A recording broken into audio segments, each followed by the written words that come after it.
I'm one of the lucky ones. I made a little bit of money. I don't have 50 million to bet with you, but I do have 3 million to bet with you. So this is your offer.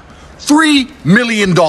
You put 3, I put 3. Winner takes all. I'm 5 years out the ring. I'm a kickboxer. Joe Rogan just dropped a bombshell about Jake Paul rejecting Andrew Tate's big fight offer, turning down a whopping $3 million. That's right, Jake reportedly walked away from the massive payday. So what's the real story? Is the so-called boxing prodigy afraid of losing? Or does he only step into the ring when the odds are stacked in his favor? Critics are calling his career scripted, leaving fans to question if Jake's boxing bravado is all just for show. If you want to fight and you want to send a contract, send one to me. I will take a few weeks break from living my retired life to kick the living out of a goofy, entitled dickhead like you. You know my name, Andrew Tate. Google it if you want to know more. Don't worry, I'm breaking down why Jake Paul rejected Andrew Tate's savage callouts and how Joe Rogan exposed Jake's play its safe strategy. Get ready for a story packed with drama, ego, and some hilarious truths that will leave you questioning Jake's boxing moves. You won't want to miss this. As a boxer? Yeah, there's no doubt about it. And listen, what Jake Paul has accomplished is he's fighting old guys. Yes. He's fighting, all he fights are old guys and whatever. But listen, say what you want, he wins. And he makes money. So he's doing his thing, you know. Work. Go. Work. Come on, Marcus. Keep going. Work. Come on, fight. Make it.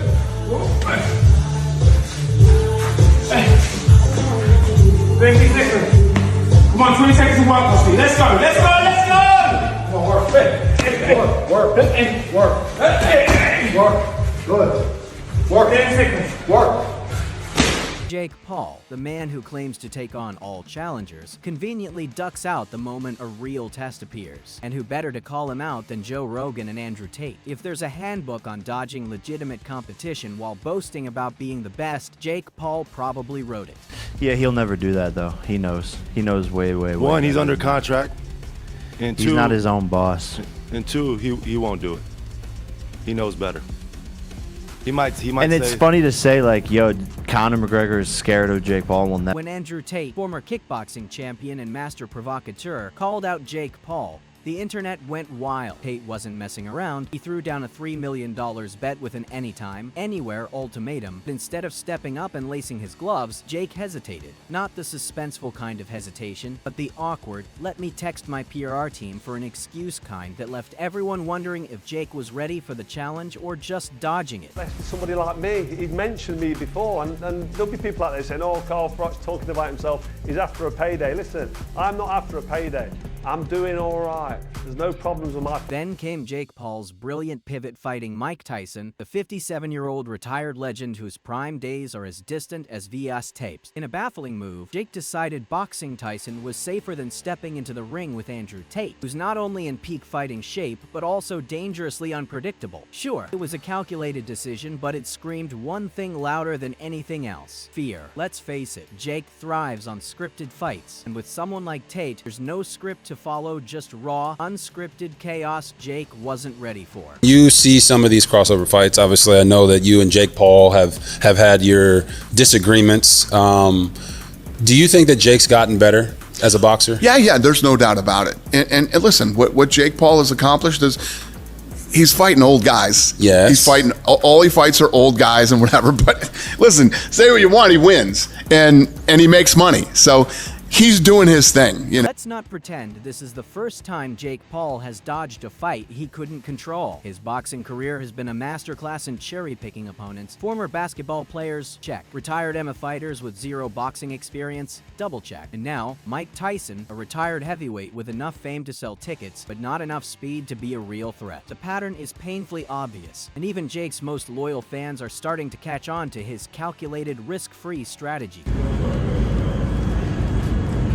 Joe Rogan didn't hold back on his podcast, calling out Jake Paul's carefully crafted strategy to avoid real competition. He's fighting old, undersized guys, Rogan said, echoing what many were already thinking. Jake's refusal to fight Andrew Tate speaks volumes. Tate is younger, faster, and far more unpredictable than anyone Jake has faced. Rogan went even further, stating that Jake's reluctance to step into the ring with Tate shows he's more focused on preserving his unbeaten record than proving himself as a legitimate fighter willing to take on real challenges. Two brothers, one cage. Jake Logan, you, Tristan? Who comes out alive? You know what? I'm trying so hard to not start internet beefs. I'm really trying not to. You could say Jake and Logan, man. Don't worry about it. No, I can't lie. Bro, I'm going through life. I'm trying to live peaceful now. I've got Fed agents in my house. Matrix is after me. I'm just trying to live peaceful. But of course, I have absolute faith in myself and my brother, and I know what we've been through, and I know the kind of... Let's talk about Andrew Tate for a moment. This isn't some washed-up internet personality chasing a quick payday. Tate is a former kickboxing world champion with a chip on his shoulder and a point to prove. When he challenged Jake Paul, it wasn't just a casual call-out, it was practically a dare. His $3 million bet wasn't a publicity stunt, it was a bold statement. Tate knew Jake wouldn't accept, and he wanted the world to see it. But Tate didn't stop there. When Jake ghosted him, he doubled down, calling him out again and highlighting the painfully obvious truth. Jake's career thrives on fighting opponents he can control. There's a difference between training and being a fighter, Tate said, delivering a brutal truth aimed directly at Jake's career. Prime fighters destroy hobbyists. With that, Tate exposed Jake's reliance on scripted wins and avoided challenges. Drew, fighter, legitimate, badass motherfucker, strong mentality. Sorry, Tristan Tate is the weak link. I say let's He got a bad shoulder. He's shaped like a gingerbread man. I don't want no beef, but that's delusion. PFO will set this up. A MMA double tag team match. 10 million for everybody. You might have a fight. You might have a fight. Jake's silence after Andrew Tate's second challenge was deafening. Someone who never stops hyping his fights, Jake Paul suddenly had nothing to say. Fans who were buzzing about the possibility of a Paul-Tate showdown were left scratching their head. If this feels like Jake just got rocked by a verbal 1-2 combo, stick around because this saga is delivering more hits than Jake ever will in a real fight. Instead of stepping up to face Tate, Jake chose a different path, fighting Mike Tyson. Sure, Tyson is a boxing icon. Let's not ignore the obvious, he's 57 years old and far past his prime. Jake, this wasn't about competition, it was about control. He knew a fight with Tyson would sell pay-per-views because of Tyson's legendary name, not because it posed a real challenge. Most importantly, Jake knew a scripted fight with Tyson wouldn't jeopardize his carefully curated record, unlike a clash with Tate, who remains younger, faster, and unpredictably dangerous. Why don't you lose to an old man who's retired?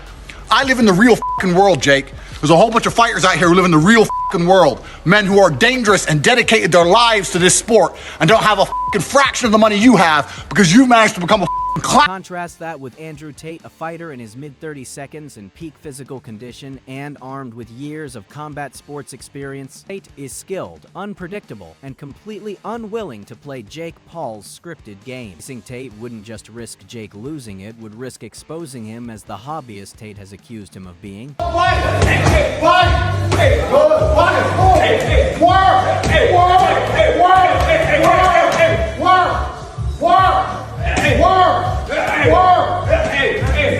Keep going. Come on, work. Go. Work. Come on, Marshall. Keep going. Work! Come on, fight. Make it.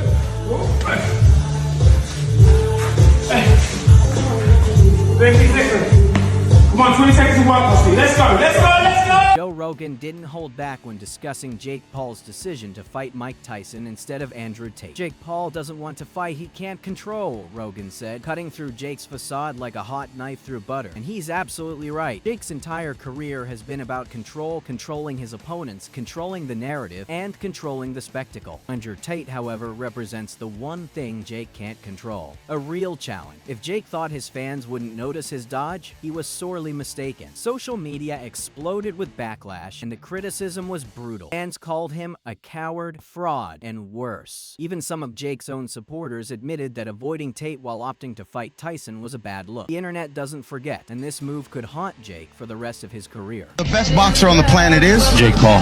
Why? I mean, who's doing it? I mean, if Mike Tyson says, let's do this, are you down? 100%. I'm gonna make Mike my girlfriend. Would you fight Mike Tyson? Again, no, because he's now old, and it would be an absolutely tragic shame to knock out an old version of his prime self. That doesn't feel fair. Prime Tyson would have ripped me apart in a boxing match, so to beat him when he's past his prime just feels dishonorable, and I'd feel dirty for doing that. So there's no amount of money on the planet that could convince me to fight. Let's not forget Tate's fans, who eagerly joined the flood of criticism on Jake's social media, taunting him for refusing to face a real fighter. Tate, of course, seized the moment. calling Jake out for being scared and reiterating his challenge. It was a masterclass in psychological warfare, and Jake had no response, leaving him exposed and unable to defend his decision. Known as a fighter in a way that he never will be. I'm known as a fighter in the way that if you throw me in a cell with a murderer, a rapist, and 2 drug dealers, people look at me and go, oh, hey, respect. He would have left with a higher male body count than his fiance. That's how he would. Joe Rogan's comments only added fuel to the fire, as he didn't just expose Jake Paul's strategy, he completely dismantled it. He's avoiding young, competitive opponents, Rogan said. It's hard to argue with that assessment. Every opponent Jake has faced so far has either been past their prime, out of their weight class, or out of their depth. Fighting Andrew Tate would have been Jake's chance to silence his critics and prove he's more than just a YouTuber with a decent punch. Instead, he chose the easy way out, and Rogan wasn't about to let him off the hook. Jake Paul's decision to reject Andrew Tate's fight offer has done more than just damage his reputation. It's exposed the core weakness of his entire brand. For years, Jake has built his career on the illusion of being a fearless competitor, but this saga has shattered that image. Fans now see him for what he truly is, a businessman more interested in selling fights than proving himself as a legitimate boxer. Jake Paul can fight. It's not like Jake Paul can't fight. Yeah. Jake Paul just won't fight anymore. The looming question is, where does Jake Paul go from here? Will he continue dodging real opponents and risk more backlash? Or will he finally step up and face someone like Andrew Tate? The longer he avoids fighters like Tate, the more his reputation will suffer. Tate and Joe Rogan have exposed Jake in a way no opponent ever has. They've revealed the cracks in his armor, and now the world is watching. Jake can keep pretending he's the future of boxing, but as long as he avoids real challenges, that narrative will crumble. His empire of hype and half-truths is on shaky ground, and unless he changes course, it's only a matter of time before it collapses entirely.